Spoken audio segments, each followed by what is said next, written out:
महाराष्ट्र में महाविकास आघाड़ी की सरकार संकट में है। शिवसेना नेता और मंत्री एकनाथ शिंदे का दावा है कि 40 विधायक उनके साथ है। अगर दावे में सच्चाई है तो अब की बार उद्धव ठाकरे बड़ी मुश्किल में हैं, क्योंकि दल बदल विरोधी कानून से बचने के लिए 37 विधायकों की ही जरूरत पड़ेगी। लेकिन महाविकास आघाड़ी सरकार पर बागी विधायकों के बादल क्यों मंडराने लगे? आधे से ज्यादा विधायक अपनी ही पार्टी से बगावत क्यों कर बैठे? 4 कारण हो सकते हैं जिसकी हम इस वीडियो में चर्चा कर रहे हैं। महाराष्ट्र में जो हो रहा है उसकी पृष्ठभूमि या बैकग्राउंड कह लीजिए कि फरवरी 2021 से ही तैयार होने लगी थी, जब मुकेश अंबानी के घर एंटीलिया के पास स्कॉर्पियो में विस्फोटक मिले थे। जांच की आंच महाविकास आघाड़ी की सरकार तक पहुंची। एनसीपी नेता और महाराष्ट्र के गृह मंत्री अनिल देशमुख को मंत्री पद से इस्तीफा तक देना पड़ गया। परमबीर सिंह, सचिन वजह और अनिल देशमुख को लेकर जो कहानियां सामने आई, उससे महाविकास आघाड़ी सरकार की काफी आलोचना हुई थी। शिवसेना और उद्धव सरकार पर भी सवाल उठे थे। अब आपको एक एक कर 4 पॉइंट में समझाते हैं ये पूरी बात। पहला, एजेंसियों का दबाव, बीजेपी की प्रेशर पॉलिटिक्स हिट। बीजेपी की प्रेशर पॉलिटिक्स एक बड़ा फैक्टर है जिसकी वजह से महाराष्ट्र सरकार संकट में है। इसे महाराष्ट्र सरकार को 2 मंत्रियों नवाब मलिक और अनिल देशमुख के उदाहरण से समझ सकते हैं। दोनों जेल में हैं। राज्यसभा चुनाव और विधान परिषद के चुनाव में वोट तक नहीं दे पाए। एनसीपी नेता अनिल देशमुख के खिलाफ अप्रैल 2021 में सीबीआई ने वित्तीय भ्रष्टाचार के आरोप में केस दर्ज किया था। 100 करोड़ की रिश्वतखोरी का आरोप लगा था। फिलहाल वो जेल में हैं। नवाब मलिक के साथ भी कुछ ऐसा ही मामला है। गैंगस्टर दाऊद इब्राहिम और उसके कुछ करीबी सहयोगियों के खिलाफ मनी लॉन्ड्रिंग मामले में ईडी ने 23 फरवरी को मलिक को गिरफ्तार कर लिया था।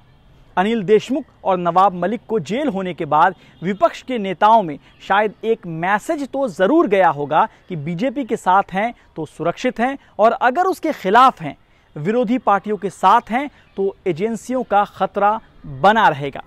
चलिए अब दूसरे पॉइंट पर आते हैं। कांग्रेस के बजाय शिवसेना की बीजेपी से वैचारिक निकटता।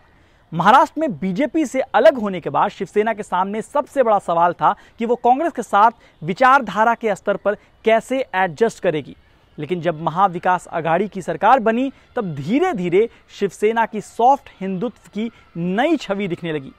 यही वो रास्ता था जिसके जरिए शिवसेना अपने नए साथियों मतलब एनसीपी और कांग्रेस के साथ सरकार में रह सकती थी। उम्मीद के मुताबिक सरकार तो ठीक ठाक चली, लेकिन शिवसेना के अंदर समस्या, प्रॉब्लम दिखने लगी।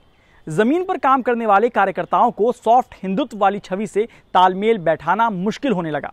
शायद यही एकनाथ शिंदे को मौका मिल गया।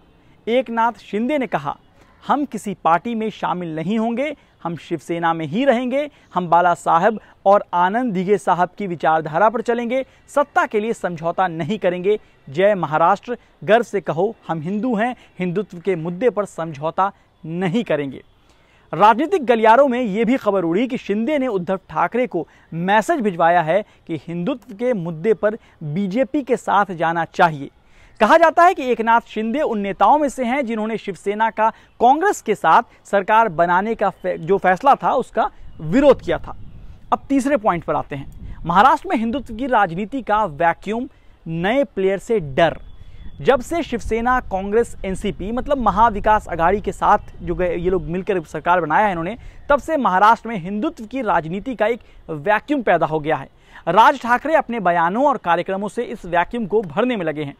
ऐसे में शिव सैनिकों को शायद ये लग रहा होगा कि कहीं राज ठाकरे सफल हो गए तो उनकी तो बुनियाद ही खिसक जाएगी, क्योंकि कांग्रेस और एनसीपी तो गठबंधन के बाद भी अपनी विचारधारा के साथ है, लेकिन शिवसेना ने कहीं ना कहीं समझौता किया है, कॉम्प्रोमाइज किया है।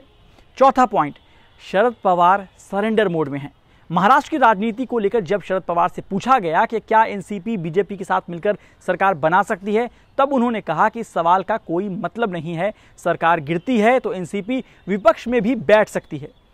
शरद पवार के बयान से 2 बातें समझ में आती हैं।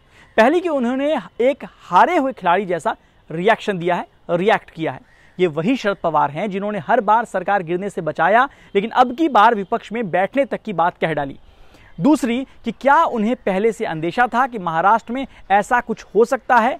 ये सवाल इसलिए क्योंकि उन्होंने पूरे घटनाक्रम में कहा है कि ये शिवसेना के अंदर का मामला है।